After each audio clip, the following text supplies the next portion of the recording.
You keep trying to fix yourself, don't you? But what if healing isn't about fixing anything at all? You've been fighting so hard to mend what's broken inside you, to glue the shattered pieces back together. But what if healing isn't about fixing? What if it's about loving those broken parts enough to let them breathe?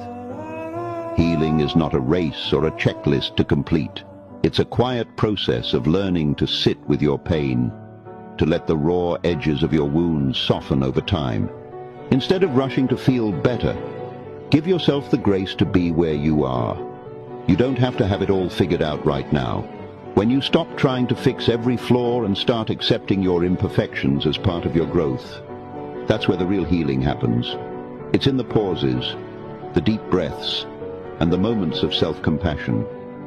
You don't need to be fixed. You need to be patient with yourself. Healing happens when you stop fighting your pain and